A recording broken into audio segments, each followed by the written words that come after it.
It's a district final edition of Sports Overtime. It's not just football tonight, folks. We've got some volleyball for you, too. Beale City has a powerhouse matchup in both sports tonight. Aggies volleyball team taking on Morley Stanwood. And the football squad hosts a johannesburg-lewiston team who wants to show it can take the next step. We're stepping up to 14 district finals. The original Big Show starts right now.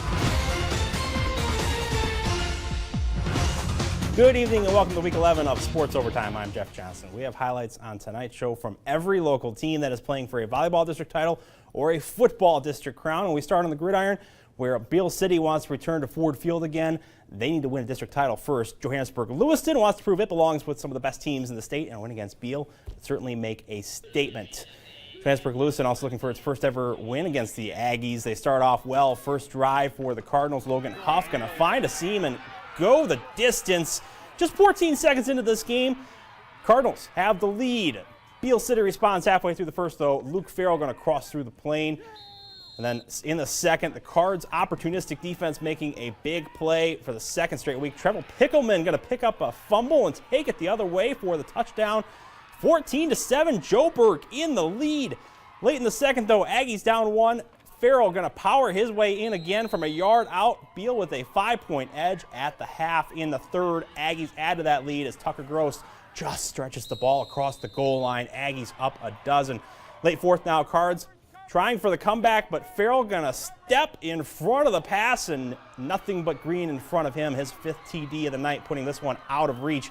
Beale City wins its fourth straight district title, 53-27.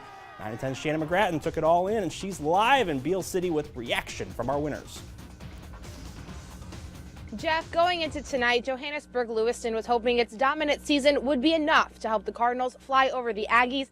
Joburg did everything right in the first half. They scored first, put pressure on Beale City, but once the second half started, the Aggies were able to take over, keeping their record perfect against the Cardinals and sending them home with another district title.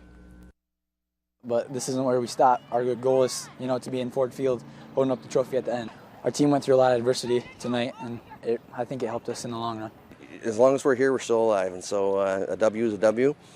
We're happy to get the win. Like I said, it was a good learning experience for us. It builds character to have those types of games where things don't always go your way.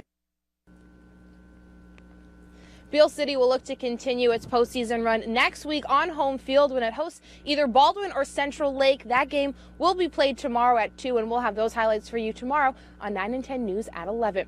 That'll do it for your second postseason game of the week. Reporting live in Beale City, I'm Shannon McGrattan for Sports Overtime. Thank you, Shannon. Division 7, St. Francis is 3-1 all-time against Sutton's Bay, but this is their first postseason meeting. Pick it up in the first quarter. Gladiators already up a score. Norsemen are driving, but Jimmy Smith able to rip the ball out of Kyle Campo's hands. Ball is loose, and it's going to be St. Francis recovering. Gladiator defense story of the first half. In the second half, Norsemen looking to get something going, but St. Francis' Chris Kolerovic has other plans. He's got the sack, and he was everywhere tonight. Norsemen punt, Glads take over. Joe Coates sucking in the defensive line and then dumping it off to Jacob Klingelsmith. Perfect play. The screen going to go all the way to the house. Glads win this one, a close one, 14-7. Perfect Cardinals hope they have some Y2K in them this year. That's the last time Whittemore Prescott ran the tables for a state title, but Whittemore struggled today against Saginaw MLS. Nathaniel Lindelof going to pass it to Andrew Schroeder, and he's going to catch it in the end zone for a touchdown, but unfortunately those two play for Saginaw. MLS goes up 6-zip. Whittemore Prescott can't make anything happen, so they punt the ball away, and watch Casey Williams catch it at the 5. Juke out Travis McDonald, make his way down the field. He's got 3 defenders in front of him, but he's just going to 360 spin out of that. Take this one all the way to the house. Cardinals shutout. Perfect season closes out with a 46-0 loss.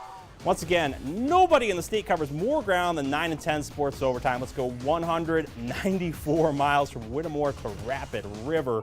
First quarter, the Trojans on the move. Joey Duncan from the Rockets' 12-yard line, following his blockers into the end zone. 8-0 Cedarville. Later, Mike Bailey. He's going to score in the downpouring rain from 4 yards out, making it 14-0 Trojans at the half. Then in the third, Cedarville strikes again. Duncan keeping the ball on the option play, and why not? He's going to go in for another 6 points. Cedarville rules 28-0. Our football coverage is not done. We've got Fans' Choice Game of the Week, and Eric Lloyd hitting the set for 4 more games. We